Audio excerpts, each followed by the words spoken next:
Sebuah provinsi paling selatan di Pulau Sumatera, Provinsi Lampung. Provinsi ini memiliki dua kota, yaitu Kota Bandar Lampung dan Kota Metro, serta 13 kabupaten di dalamnya. Hiruk-pikuk kegiatan provinsi ini tidak dapat menutupi bahwa suplai air baku dan irigasinya mengalami krisis. Dibutuhkan tambahan suplai air baku sebesar 2.482 liter per detik untuk kebutuhan Kota Bandar Lampung, Kota Metro, dan Beranti. Sampai dengan saat ini, intensitas tanam yang dihasilkan masih 37% dari kebutuhan pada kategori padi dan palawija. Dengan demikian, dibutuhkan tambahan suplai air irigasi untuk daerah irigasi sekampung seluas 55.573 hektar dan daerah irigasi Rumbia seluas 17.334 hektar. Wilayah Sungai Sekampung memiliki kebutuhan total air baku dan irigasi sebesar 147,1 meter kubik per detik. Ironisnya, dari kebutuhan tersebut hanya dapat terpenuhi sebesar 81,55 meter kubik per detik. Padahal wilayah sungai tersebut memiliki potensi ketersediaan air mencapai 450,73 meter kubik per detik. Dari permasalahan yang dialami tersebut, dibutuhkan bangunan pengendali air.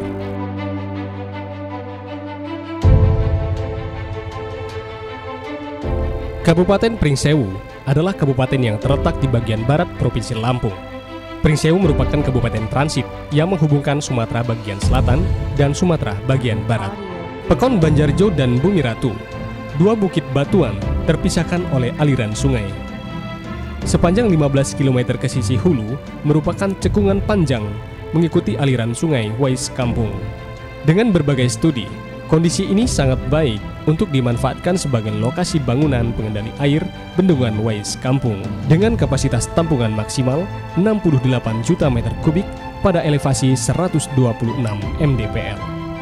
Kementerian Pekerjaan Umum dan Perumahan Rakyat melalui BBWS Mesuji Sekampung sebagai pemilik pekerjaan menetapkan PT PP Persero Tbk sebagai salah satu penyedia jasa konstruksi proyek strategis nasional bendungan Wais Kampung untuk melahirkan keabiyudayaan atau kemakmuran di bumi Secancanan dan sekitarnya. Berlokasi di Pekon Bumi Ratu, Kecamatan Pagelaran, Kabupaten Pringsewu, bendungan ini dicapai dengan melewati 11 kecamatan dari Bandara Raden Intan II dengan estimasi waktu 2,5 jam. Perjalanan bukanlah perkara yang mudah, ditempuh melalui perkebunan masyarakat dengan jalur yang sempit dan sepi, sehingga resiko kriminalitas tinggi. Selain itu, lokasi bendungan juga dapat diakses melalui pelabuhan penyeberangan Bakauheni dengan melewati 3 kabupaten kota dengan estimasi waktu 4 jam. Bertempat di kaki Gunung Tanggamus, bendungan Wais Kampung dulunya merupakan perbukitan dan hutan yang masih jarang dijamah oleh manusia. Sementara ke arah hilir banyak digunakan sebagai perkebunan dan persawahan oleh masyarakat sekitar. Tentu tidak mudah mewujudkan pekerjaan ini dalam waktu 4 tahun. Kesulitan tim proyek dalam melaksanakan pembukaan lahan akibat medan yang terjal dengan status pembebasan lahan yang belum selesai 100%. Tim proyek harus melaksanakan pekerjaan galian dengan lereng setinggi 120 meter, serta dinding beton penahan setinggi 23 meter.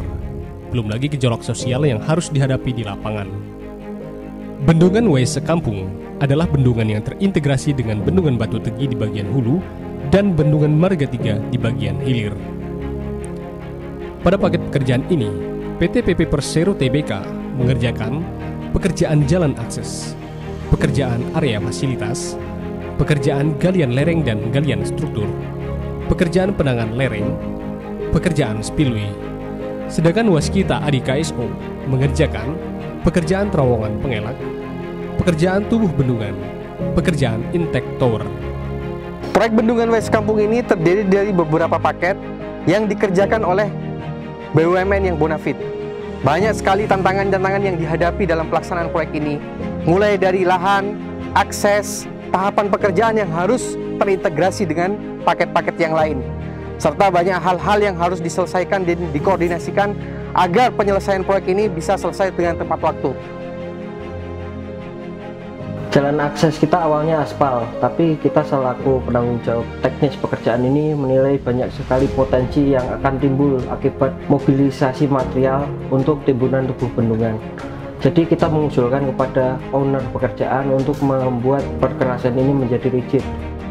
Sekarang pekerjaan kita sudah disetujui oleh owner menggunakan perkerasan rigid dengan justifikasi teknis yang kuat. Tidak mudah melakukan pekerjaan ini, mulai dari blokade-blokade yang dilakukan oleh masyarakat, kemudian demo-demo yang dilakukan oleh masyarakat yang ditunggangi oleh LSM, sampai dengan ancaman ke personil-personil kami. Namun setelah pekerjaan itu selesai 100% dan bagus, jalan itu mulus, warga pun ikut merayakannya.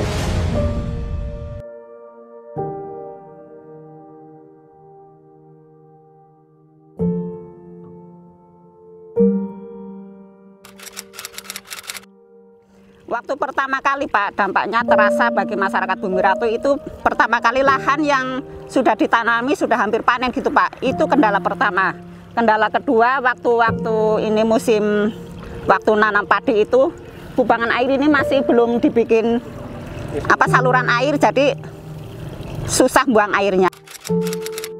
Alhamdulillah Pak, semenjak ada bendungan ini, yang tadinya alat transportasi yang masuk ke sini itu sulit Pak. Waktu panen, yang kendalanya waktu panen itu kalau belum dibikin jalan-jalan ini sulit. Jalan-jalan banyak kubangan air, kalau mobil itu bawa panenan ke rumah suka macet Pak. Tapi kalau sekarang alhamdulillah semenjak dibangunnya bendungan ini, walaupun belum jadi, tapi jalan sudah bagus alhamdulillah. Tantangan selanjutnya adalah mobilisasi alat, personil, dan material dari sisi Bumi Ratu ke Banjarjo ataupun sebaliknya. Semula, jalan akses dipisahkan oleh Sungai Wais Kampung. Perlu 2 jam untuk mobilisasi melalui jalan kabupaten terdekat. Jalan akses utama berada di sebelah kanan bendungan, Pekon Bumi Ratu. Kondisinya cukup kondusif. Sementara dari Pekon Banjarjo atau sisi kiri bendungan kurang kondusif karena banyak masalah sosial saat mobilisasi tersebut. Shortcut yang dipilih adalah membuat jembatan sementara menggunakan corrugated steel pipe atau CSP yang ditimbun dengan batuan hasil galian pekerjaan jalan akses.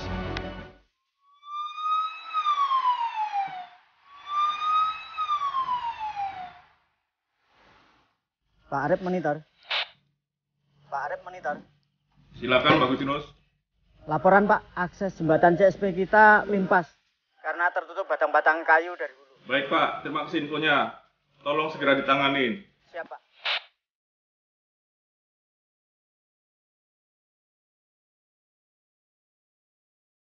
Setelah semua akses jalan terbuka, tantangan selanjutnya adalah memotong bukit batuan metamorfis kuarsit yang diperkirakan terbentuk pada zaman Paleozoikum lebih kurang 250 sampai 500 juta tahun yang lalu di lereng sisi Banjarjo setinggi 120 meter dengan alat-alat mekanis dan peledakan. Total alat yang digunakan adalah 56 unit dump truck, 16 unit excavator bucket, 3 unit excavator hydraulic breaker, dan 4 unit excavator vibro river. Pekerjaan lereng setinggi ini memerlukan kajian lebih. Kita melakukan investigasi tambahan, geolistrik, serta kerjasama dengan instansi-instansi termasuk ITB dan Komisi Keamanan Bendungan. Slope design sebesar 1:0,7 kami rubah menjadi 1:1 dengan perkuatan soil nailing di beberapa titik yang secara geologi memang tidak menguntungkan. Untuk mengatasi erosi dan aliran air permukaan, kita melakukan proteksi lereng berupa shotcrete dan green matrix vegetation. Dan ini kita lihat rapi ya, pelaksanaannya untuk mengatasi longsoran tebing bisa dengan penanaman pohon, tidak harus dengan beton. Ya, jadi saya kira ini metodologi yang bagus.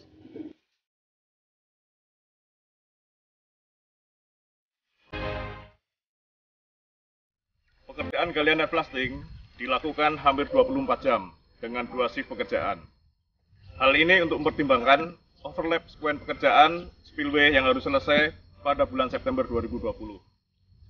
Pekerjaan blasting ini agak berbahaya karena lokasi blasting dekat dengan struktur pekerjaan spillway yang sedang dikerjakan. Untuk itu, Blasting menggunakan detonator non-L dengan delay, sehingga rambatan gelombang lebih kecil dan pengaruhnya kecil terhadap beton umur muda.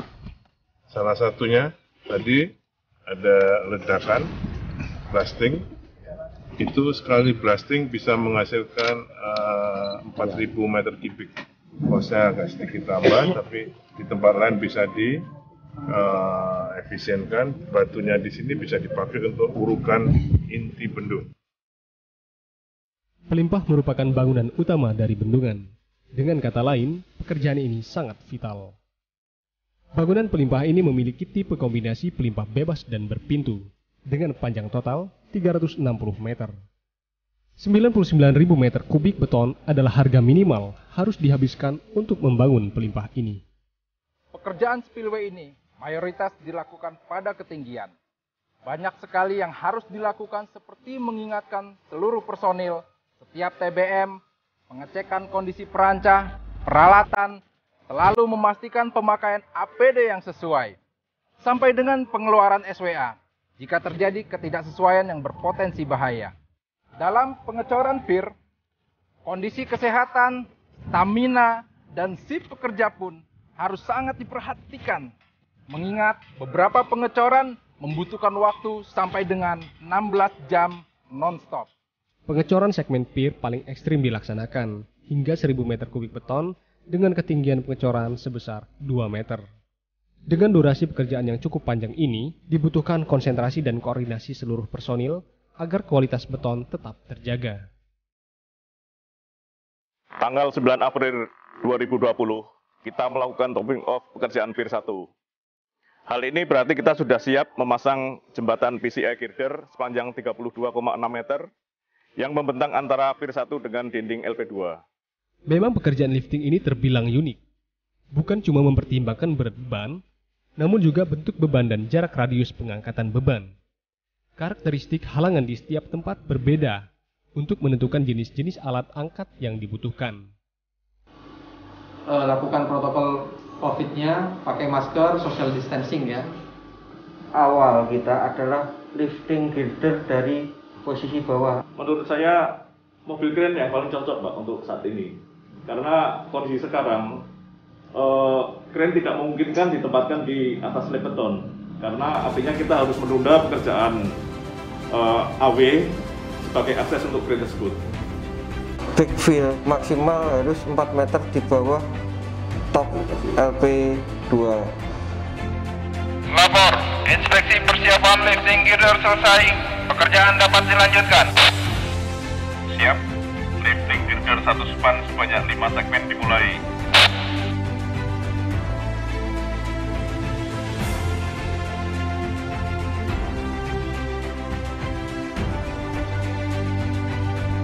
Proses pengendalian mutu di proyek West Kampung terdiri dari persetujuan material atau approve material yang sudah disetujui oleh konsultan dan owner. Saat proses pekerjaan di lapangan, kita ada pengendalian mutu untuk pekerjaan beton. Setiap saat pengecoran, kita selalu mengambil benda uji. Dan selanjutnya, dalam proses pelaksanaan pekerjaan, kita juga ada non-conformant, yang mana dalam tahap pelaksanaan itu pasti ada ketidaksesuaian. Saat ada ketidaksesuaian, proses di lapangan, pekerjaan selalu di-closing oleh tim pelaksana dan teman-teman yang lain. Dari hasil pekerjaan kita yang setelah kita evaluasi, kita dapat pengakuan dari pihak owner yaitu customer satisfaction dan testimoni dari pihak eksternal dan internal.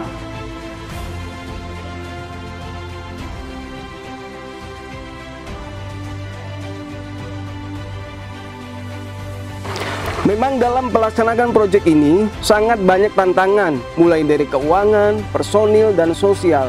Saya sadari teman-teman sudah bekerja sangat keras dalam mewujudkan proyek ini. Kami membuat program gathering setiap tahun untuk melepas penat teman-teman, menumbuhkan kesulitan tim, akhirnya juga bertujuan meningkatkan performa teman-teman. Teamwork menjadi salah satu kunci keberhasilan proyek. Untuk meningkatkan teamwork dan kebersamaan, personil melakukan event yang disertai dengan nilai-nilai kekompakan untuk menyegarkan pikiran dan saling lebih mendekatkan diri. Kita telah melaksanakan program CSR dengan membangun masjid untuk masyarakat sekitar.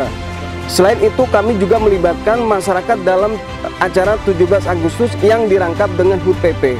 Kegiatan tersebut kita lakukan agar masyarakat kenal lebih dekat dengan PTPP dan memberikan pemahaman bahwa pembangunan oleh pemerintah juga tidak melupakan daerah-daerah yang sulit dijangkau karena memang masyarakat di sini masih memiliki hambatan akses untuk melaksanakan kegiatan sehari-hari.